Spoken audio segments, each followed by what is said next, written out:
Ladies and gentlemen, up next we have a panel discussion. The topic is Digital Dialogues Elevating Retail Horizons Through Digital Transformation.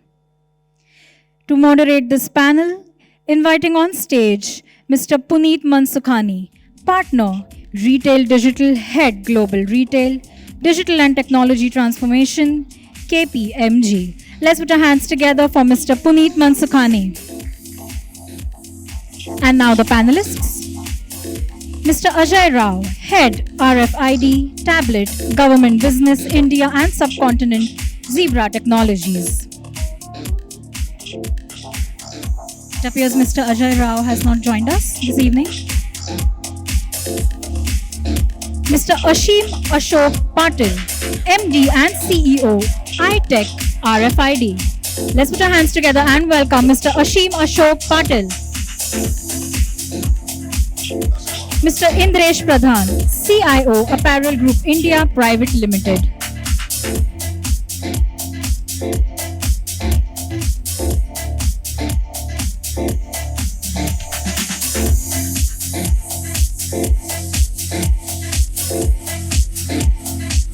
Mr. Jacob Joseph, VP Data Science, CleverTap. Ladies and gentlemen, join me in welcoming Mr. Jacob Joseph, VP Data Science, CleverTap. Mr. Ranjan Sharma, CIO, Head Supply Chain, Bestseller India. Let's put our hands together and welcome Mr. Ranjan Sharma. Mr. Sujoy Mitra, Head IT, Tim Hortons India. Let's put our hands together and welcome Mr. Sujoy Mitra. Mr. Suren Gondar, Head AI Analytics, Lenskart. Let's put our hands together and welcome Mr. Suren Gondar. Mr. Vikram Idnani, President, Chief Information Officer, Landmark Group. And Mr. Vipin Gupta, Director, Technology, Innovation and Cybersecurity, Tata Starbucks Private Limited. Mr. Ajay Rao might join us shortly. So now over to you, gentlemen.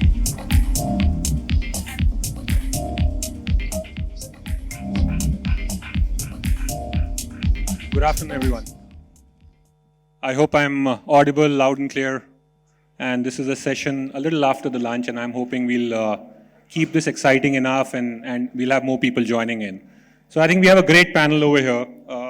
I think these are the guys who are facing the music from the customer and from the business on an everyday basis.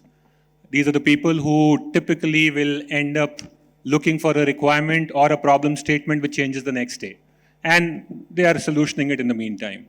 I think it's going to be a very exciting conversation as we see digital transformation changing the horizons and a lot of new ways of interactions coming out. I'll put a thought over here, and we had done a report launch as KPMG, and we realized that the digital readiness and the acceptability of digital in India is huge. We are second to China, which essentially means that the transformation and new tech initiatives which are being taken by a lot of these companies is something which the customers are liking. So I think kudos to each one of you in terms of building that. I'll just put a thought over here saying that as we launched that report and we had a rating of about 3.8 for India, my question is, it's pretty clear that we are looking to see this modified way of working, digital way of working going forward. So Vikram, maybe if you can start off and share your views, how do you see the future investments in technology go forward? Hi everyone, so I'm Vikram from Landmark Group.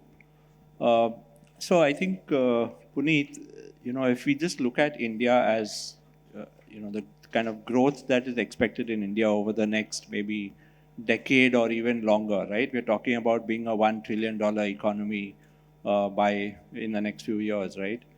What is it that is going to bring about this scale? Let's look at it, let's work backwards on that one, right? What's it that's going to bring about this scale from a retail perspective? So from the retail point of view, we've got established national brands already in place. we have got a huge number of smaller brands that are starting to kind of, bubble up, right? Individuals that are kind of doing direct to customer fulfillment. So we've got lots of those D2C types of brands. And this is all, and then there's a whole startup ecosystem that is being supported by the government to grow. All of this is going to enable the scale, right? What's happening now on the retail side, how will this scale? Naturally, all of these brands with smaller investment capabilities would look to the cloud, where investment is, more distributed and smaller kind of investments. So cloud is becoming, naturally has been and continues to be a great area of investment from tech point of view. Cloud readiness, I would say, is one. Along with cloud, what happens? These retailers or these smaller and even large-scale brands, what do they put on the cloud? They put data, right? So infrastructure for data, data management solutions, data quality, data cleanliness. I would say this is another area of investment that's happening, because only when you have good data can you have the whole AI and ML and all of that good stuff happening to it. So I think from a retail point of view, that's what's happening. In addition, I would say the government is supporting these smaller brands with platforms like, say, ONDC, for example, right? Where they can come online and be able to get any fulfillment provider, be able to choose and get so many customers looking at them. So ONDC kinds of platforms, okay, marketplace sort of platforms, is one important area. Payments is another area. Naturally, the government's constantly improving on the payments platforms, right? That's the retail side of it. If I look at from a customer perspective, if I have now more customers and scale happening, you are then looking at data privacy and data security being a very important aspect for customers. And data privacy is becoming even more critical right now. So I would say information security related infrastructure, another area of investment, very important from a tech point of view. And that's only increasing significantly right now, right? That would be on the customer side. And if I look at it from a supply chain point of view, there is good amount of investment in automation of warehousing and all of that stuff.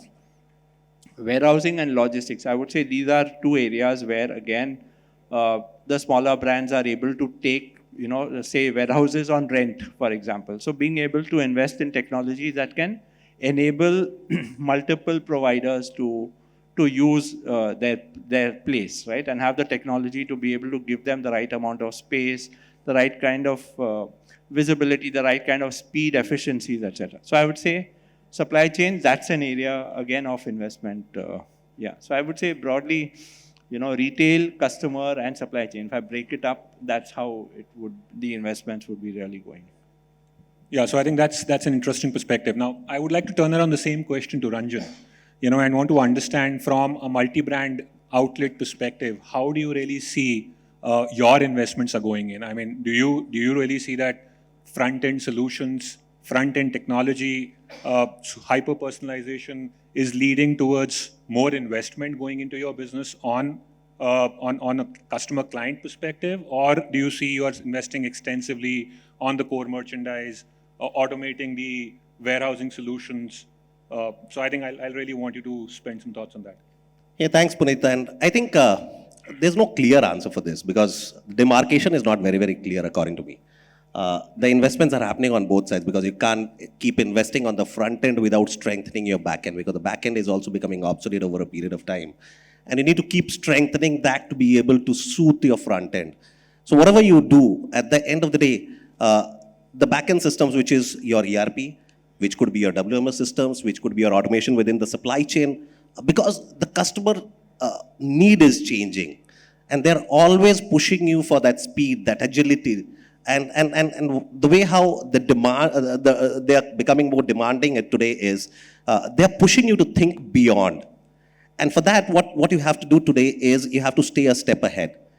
And which means that you are on one side, you are building a lot of tech in terms of your front end, which is improving the customer experience, the engagement, helping them in their discovery journey, and then the post-purchase, solving the post-purchase problems.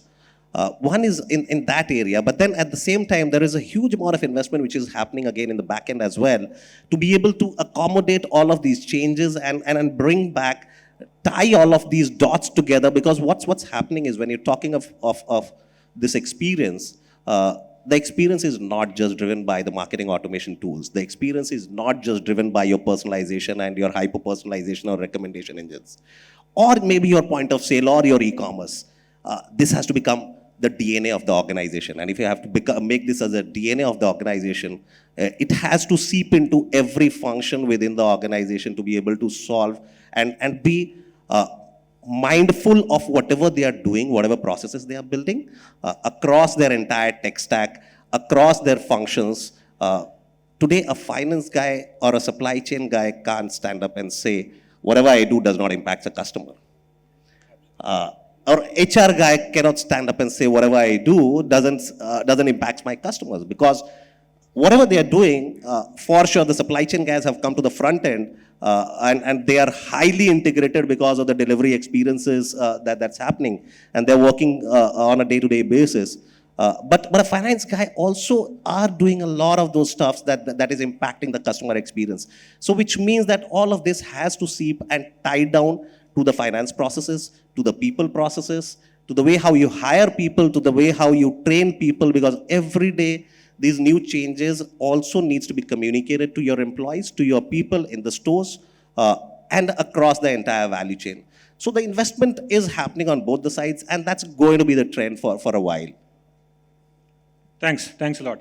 I'll move to Sujoy, okay? And we've got two coffee brands over here, right? So we've got Tim Hortons and we've got Starbucks sitting right here with us.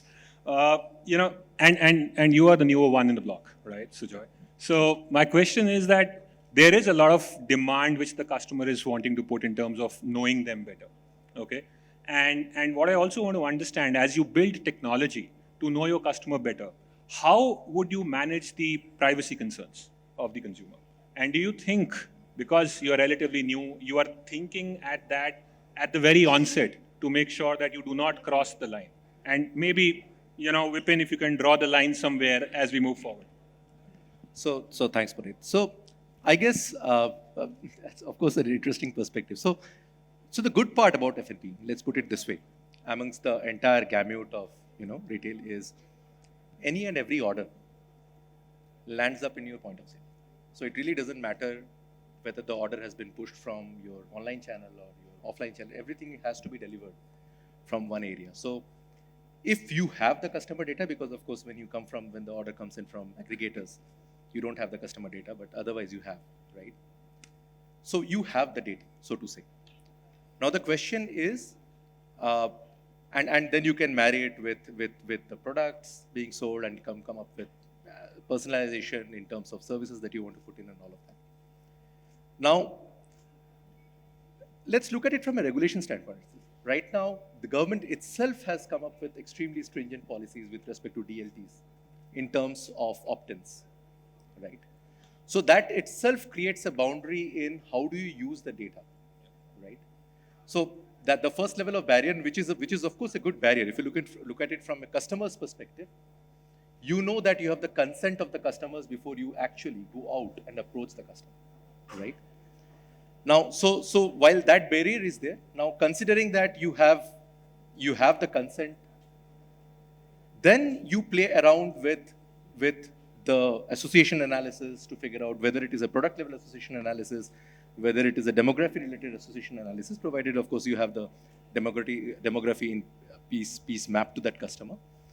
All of that, and then it's definitely a field spray, right? Of course, beyond that, I guess, as I said, that's definitely a line one cannot cross and one shouldn't as well. Now, all said and done, while we can put in all data, and personalize as much as possible, it ultimately comes down to a mix of the use of technology, the recommendation that comes in, even from an offline sales perspective. If somebody is buying certain things, give an association based that this goes better, or this customer has an affinity, or this type of customer has an affinity to purchase Y. It comes down to a mix of that final interaction, right? Because, and I'm talking of this because in our business, F&B, cafe, online is something which will still lag offline by a bit, because you want to have that experience in store, right? So it will come down to that final mix of how does the guy who is delivering mix technology with the final service being provided to the customer. Sure. And then you are definitely not crossing the line. Got it. Vipin, your thoughts? No, I think so. For us, the privacy is actually and security of data is of utmost importance. Two largely drivers of that. One, as a brand, actually we stand for that. We stand for human connection. We want the customer to feel at the warmth and the connection with the barista, rather than somebody just there to take your number and then you are a number whose coffee is called and all that. So I think that's number one. And the second, of course, is the security, and we are a wallet. We are in a way semi-bank. So I think the privacy and the security actually becomes very, very important. So I think if you look at now on the ground, we would probably be the only retailer in India who doesn't ask for phone numbers. If you go to any retailer, even like small mom and pops, also they are actually collecting phone numbers with every transaction. We don't do that, and and we only collect data, or we only use the data if the customer gives us they download the app, they register on our app or our WhatsApp platform, and then they give us the permission to use the data. And we also then don't really bombard with a lot of notifications or SMS or anything. It's very, very specific. The philosophy is to respect the customer privacy. And again, the mantra is to just to let them enjoy coffee in the warmth and the third place, rather than being a constant like a selling pressure or judging pressure which is there. And I think on the digital platforms as well, our security levels are very, very high, just because we are a semi-bank. So I can confidently say that our app would be one of the most secure apps in the retail industry. The security layers that we have inside the app are there fairly. I think we will be only probably the retail app which has actually two-factor authentication on our app, which you wouldn't find anywhere otherwise. So a lot of these things are there, and I think as Joy also mentioned, I think while we are doing, I think government is doing their own side. So I think with DPDP coming in, I think there'll be extreme amount of onus to align. And I think it's a great thing happening as a consumer, while I'm speaking here on behalf of a brand. But I think as a consumer, I think it's great, because I think then I get the choice. I get the things in control, where my data gets used, whether I want you to use the data just to store or to campaign or analyze, so all that. So I think it's a great development that is happening. And I think as brands, we should respect that. Yeah. Perfect.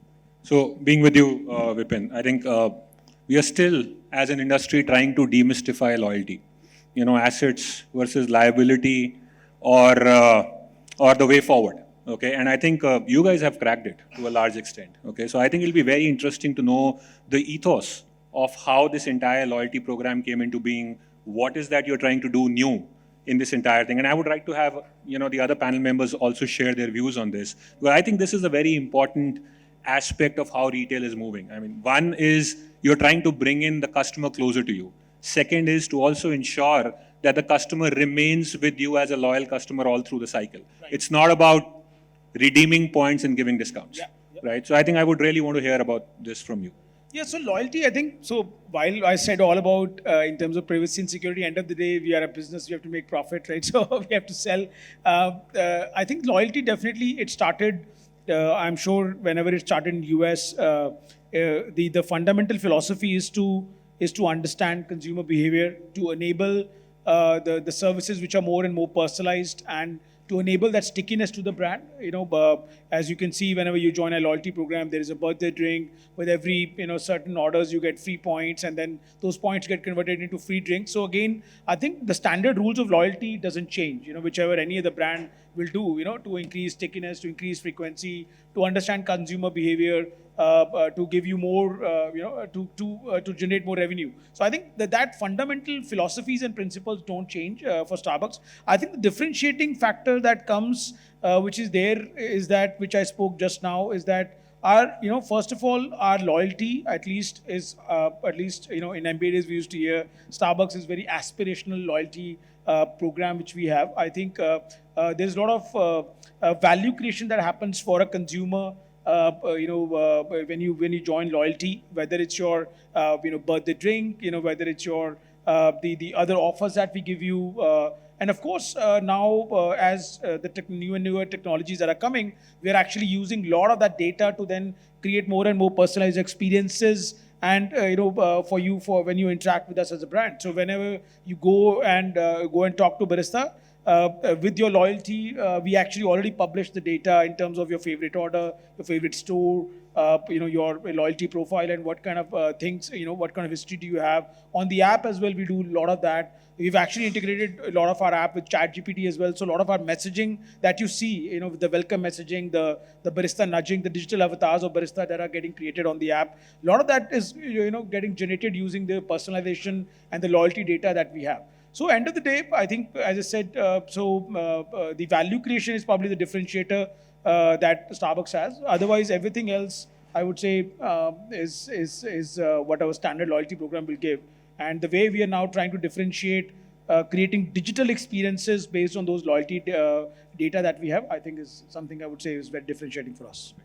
Suren, I think similar question to you. I think the kind of stickiness Lenskart has been able to bring into their customers, you try and ensure that every year the customer comes back to you. Yep. Whether you break the glass or not, they're still sitting with you at the end of the year.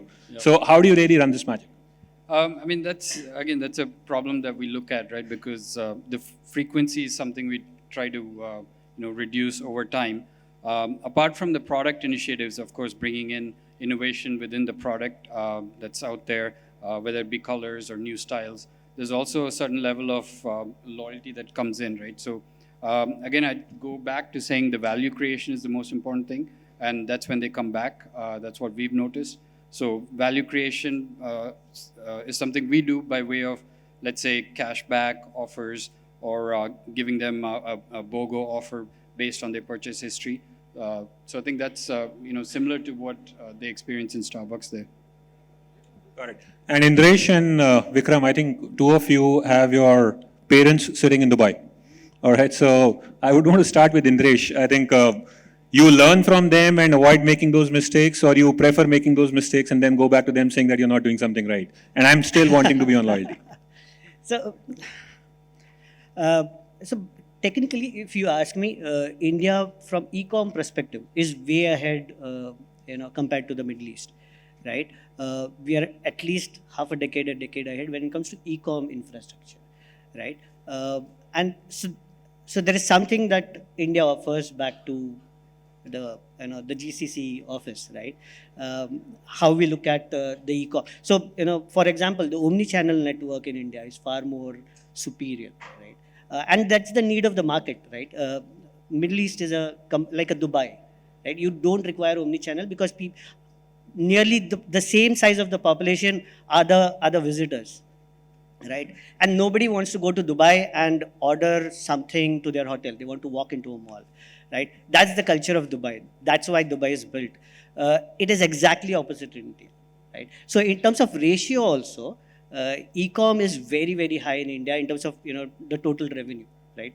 So that part, of course, the learning comes from here, and, and Sujay has a big smile because, we share the same parent, okay? So when it comes to omni-channel e-com, there's a lot of learning from India that goes there, right? At the same time, we were talking about loyalty. Sujay was talking about loyalty, and Vipin spoke about loyalty. At Apparel Group, we have a multi-country single loyalty program, right? So we have a loyalty program that spans the entire GCC and India. And if you are registered and you earn point in Abu Dhabi, you can come to India and redeem it, right? That adds its own complexity. But from a customer perspective, for a customer, it doesn't matter if you are in Apparel Group, BBW, Bath and Body Works in Mumbai, or Mall of Emirates in Dubai. Okay, it is a seamless same experience, not just from the brand perspective, also from the loyalty perspective, also from the redemption perspective, also from the loyalty app perspective, right?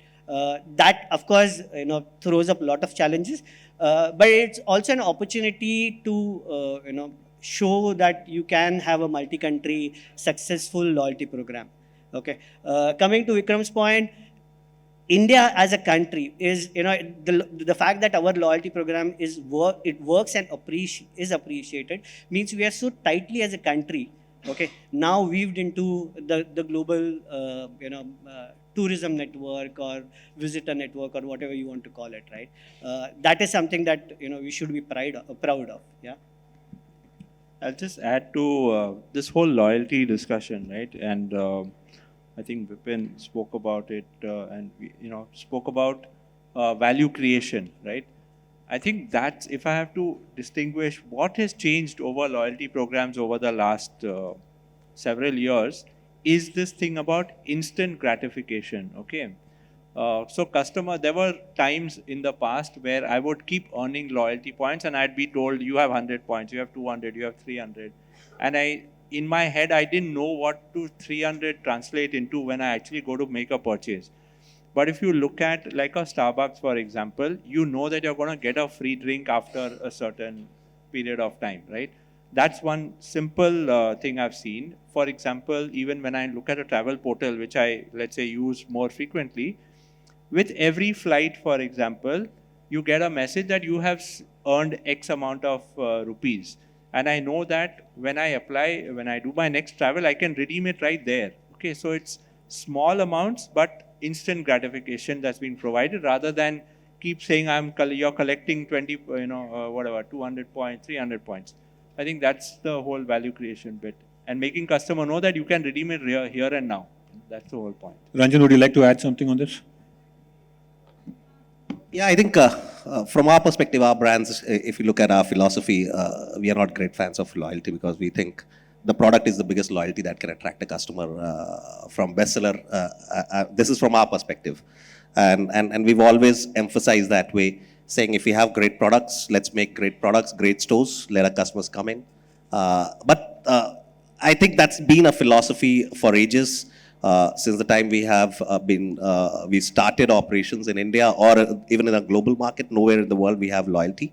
But I think I agree to what Vikram said, and we believe in instant gratification, and that's the core, that's at the heart, because we deal with youngsters, and youngsters are impatient. They don't want to wait for accumulating points and then thinking what they're going to redeem for. Today, most of the loyalty programs that you look at, you don't even know how many loyalty points you would have in your cards. And you really don't know what are you going to get out of it. The loyalty program has to be simple enough for somebody to convert. And I agree to what Vipin said. It has to be, you need to know that after X number of coffees, you're going to get one coffee free. That's where it has to become so simple for a consumer to be able to understand that. And if you're not being able to gratify that customer instantly at that point of time, then he's lost interest in you. He's going to keep coming back to you, not because he has that loyalty card. Nobody wants to carry another card. One, that's a huge issue in terms of carrying another additional card. You already have so many cards with you. You've stopped carrying your wallets these days, and then to top it all, you want to carry another card. That's a big ask. So that's gone. But even with the digital thing, and again, I'm not a great fan. Personally, if you ask me, I'm not a great fan of apps again. Because how many apps are you going to have on your mobile phone? This is a very expensive real estate. You can't keep having app for every brand. We have 6 brands. We are a single brand FDI company. I can't go and ask a customer to download an app for every brand. It's going to be a very, very expensive proposition. So from our perspective, we've not been a great fan of loyalty, as I said earlier, but we are a great fan of instant gratification. And that's the way we talk of only 2 things. Have great stores, have great products. The customers will keep coming back to you. Create that stickiness for the customer. Create that reason for the customer to keep coming back to you. Otherwise, no matter how many points you have for him, he's anyway going to leave you if he doesn't get the right product or the right experience. So Ranjan, I think that brings up to a very important question, right? So historically, when e-commerce entered India, it was predominantly positioned as price first. Okay, you get a huge discount because you're buying on e-commerce. Globally, it's more of convenience. Okay, and what I really see is the content which you put on your site talks a lot about how you want to see that customer. How important, and I want to start with you, Ranjan, how important do you think it is to make sure that the content calls the customer in for doing that purchase and not the discount? And do you see this trend changing? And I really want to see Indresh and Vikram also sharing their views on this. Sure, I think if you look at fashion, gone are the days when customers were only coming to you for discounts, because people have understood if you're getting a discount, that means that the product is not a current season product, it's an old product, which means, and if you are specifically an aspirational brand and a fast fashion brand, your customers are going to keep coming back to you for newer products. Imagine we have customers who keep coming back to our stores every 3 to 4 weeks to check on what new products we've launched, because we launch new products every week. In that case, discount is not a communication that we would want to do. Yes, there will be a discount communication which is going to be there, but that's not the biggest thing. We want to talk more about the product. We want to talk about the functionality of the product, how customers are going to leverage it, and that's where we are talking more about trends. And the content is what is taking the upper hand in terms of being able, specifically as a brand website, if you look at. Yes, Myntra, we sell on Myntras and Flipkarts and the world. They will continue to do whatever is good for them. They will continue to sell the way they want. We can't dictate terms there. But at least on our website, we want to replicate and give the same experience as that of a store. So we say our website and our store have to be exactly same. At times, yes, there could be some differentiation because there are certain things that you can do in a store which you cannot do on the website. But at the same time, there has to be somewhat of a parity and a sense prevailing. And the content is what has to lead to bring in new customers, because that is what is going to bring in the stickiness. It's not the discount, because the discount, the moment you keep talking about and sell a customer for a discount, it can be an entry point to the brand. But the customer is not going to stay there because someone or the other is going to give a bigger discount than you. And if you look on the website, two products may be looking the same. They might not be the same. They might be hugely different. So which means what are you going to use it for? Where are you going to use it for? Those kind of communications, education to the consumer. If you look at the women's western wear market, still it's not a very, very evolved market in India. You need to educate your consumers. You need to tell them how you can pair things with each other. Even for men's wear as well. You need to educate the customer in terms of what's going to go with what. You need to help customers to be able to decide, and that's where the content is obviously taking the upper hand. Indresh, your thoughts? I mean, couldn't agree more with Ranjan, right? You have to match your store with your e-com. There cannot be a disparity between these two locations. From a customer perspective, it's the same brand, right? Also, taking that conversation I had that Ranjan started in terms of educating your customer. What is also happening is most of the customers have done their research. They have used ChatGPT, whatever they can, before they even enter your brand, right? They exactly know why they are entering the store, for what occasion they want to buy, and what is the kind of price they want to pay, right? So most of the customers today do enough and more research before they enter the store. A shoe brand typically does well offline because people want to try. But that doesn't mean that person is coming as a novice and then trying out 20 styles and then picking up one. Probably that person has already gone through the website, looked at the style, looked at the color, okay, knows exactly how they want to pair it with for an Indian event or a party or a birthday. But they want to come to the store, actually touch and feel it, wear it for the size, and then buy it, right? So coming back to the point, you cannot have different looks on your website versus offline store. And again, marketplace can be different. You can have separate set of products for marketplace, but your brand site and your offline store needs to match exactly in terms of digital content. Also, because your customer is continuously researching, what you put out in terms of your brand values, in terms of what is getting launched, in terms of color of the season, color of the year, the look of the year. Okay, all that content has to be created and posted actively from your brand because that is what you are promoting. Yeah.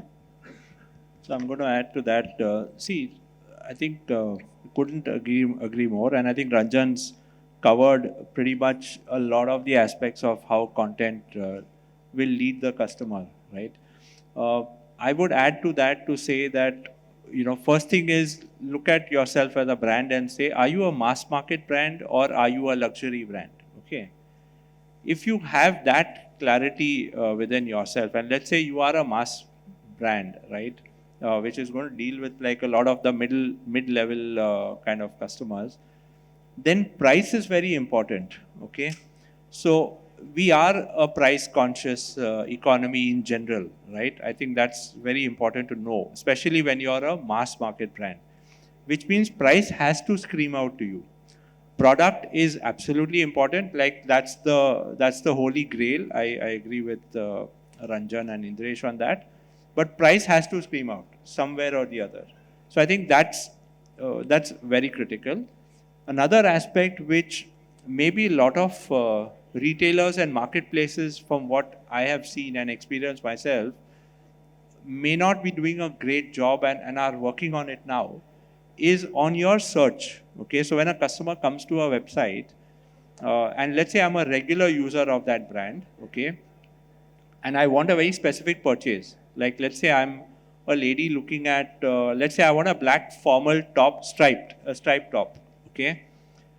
The search, typically, if you go and try out with various brands, websites, even today, even the largest of marketplaces, if you search with two criteria, black top, you will get a fantastic range of black tops listed out and all different types. But when you say black top formal, you might still get a decent range. But when you say black top formal striped, and if you add more criteria, then you have search going for a toss. Then you have very irrelevant stuff that starts to come in. Okay, so I think search is a very important aspect which not many retailers have yet mastered, the online guys. And of course, we are working very hard on that. Complex search is a very important idea, in addition to content that Ranjan and Indresh talked about. I think that's a fair point. I'd like to go to Ashim over here. And, we have been using RFID extensively for a while now. Okay, and other than it being used for theft management, inventory, I would really want to understand how is that RFID as a technology changing. And I would actually want to go back to the panel after you share your views, Ashim, in terms of the current usage of RFID for a lot of us on this panel. Yeah. So we are basically automatic identification and data capture technology, where the media of identification is radio. It's a wireless media of identification. I would like to take the cue from what Mr. Idnani and Mr. Sharma mentioned, the kind of investments happening today in supply chain visibility, which Mr. Idnani mentioned. And from what Ranjan mentioned was how to enrich the customer experiences. So the inventory is the number one, number one reason for why most of the retailers, the inventory visibility, most of the retailers are investing in RFID. However, there are a lot of use cases which are now built in and around RFID. Let me give you an example. So if we talk about data, there are basically two data points, important data points. One is the product, other is the consumer. So RFID, we are not touching the consumer side of the data. We are just working on the physical product, and the data attributed to the physical product. In an online store, if you are collecting data points of the interest, so wherever you are touching on your mobile screen, whatever product you are touching, you are able to capture the interest on a mobile app. But in a brick and mortar store, imagine an apparel store.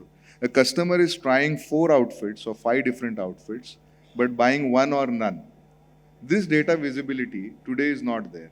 With RFID, the use cases we are building around is what is attracting your eyeballs and what is converting into a sale. Now this is a very, very important data point where today, without RFID or a technology backbone, This is almost impossible to capture. And this is important not only for the analytics of the current season, but to find out trends of the fashion for the coming season. What is trending? This is helping for planogram. This is helping for so many other reasons, you know.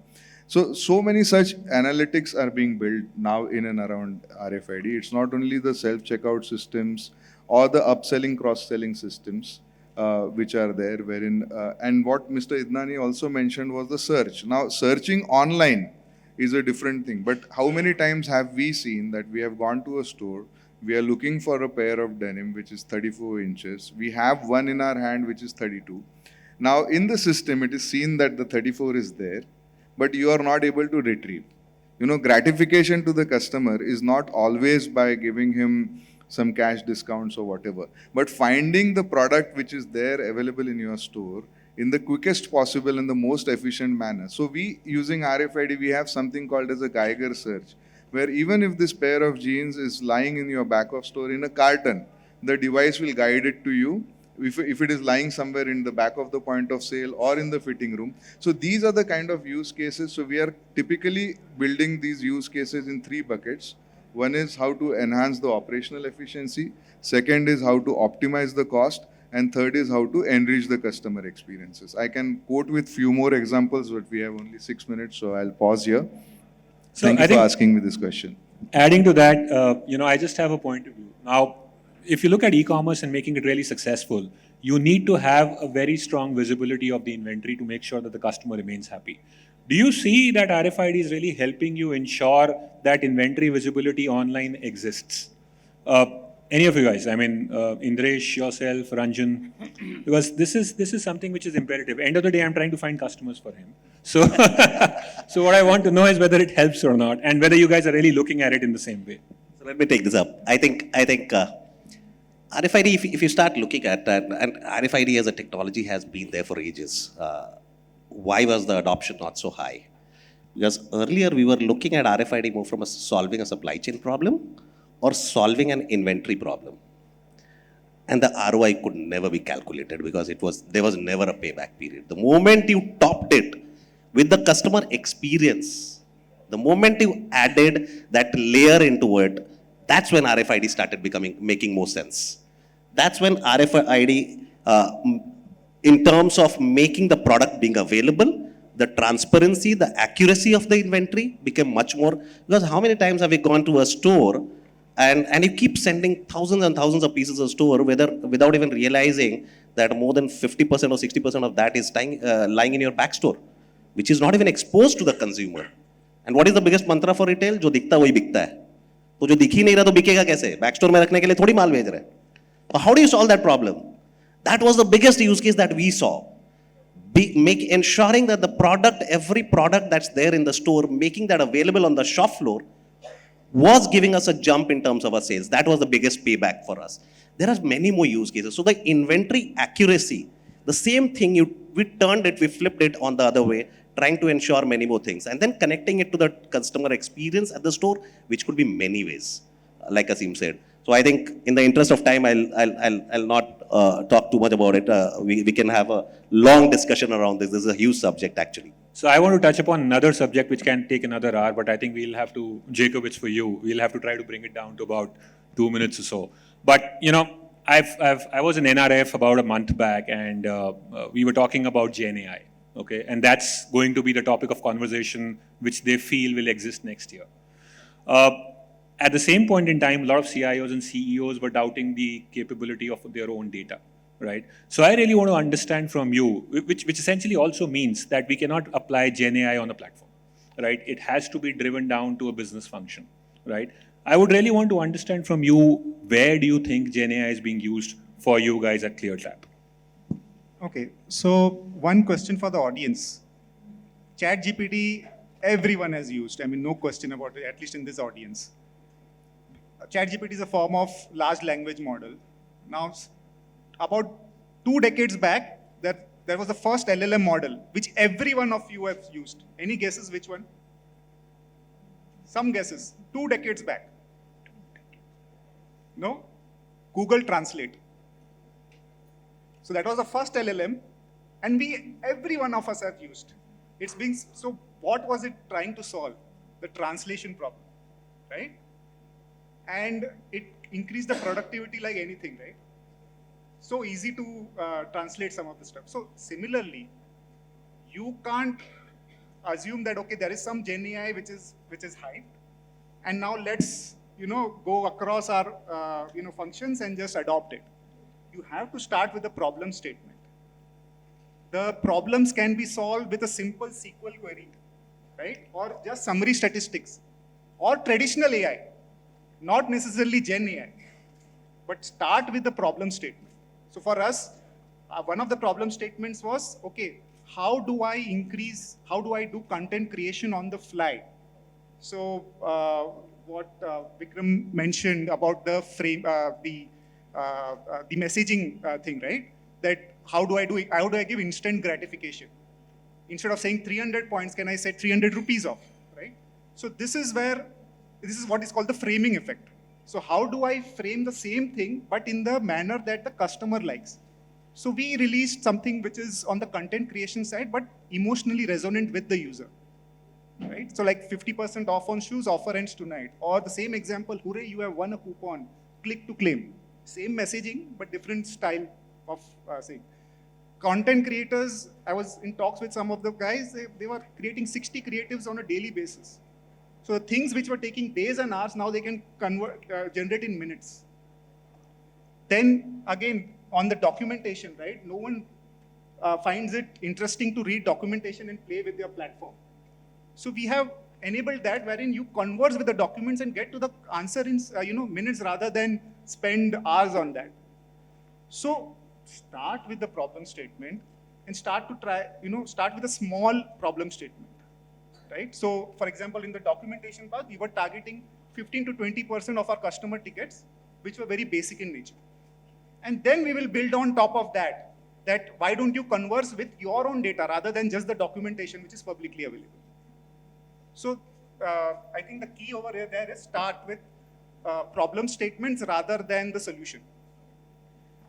See, I'm clearly seeing that digital transformation is here to stay. Customer Connect stories are going to come in. There'll be a lot of new use cases coming in the next few months than years.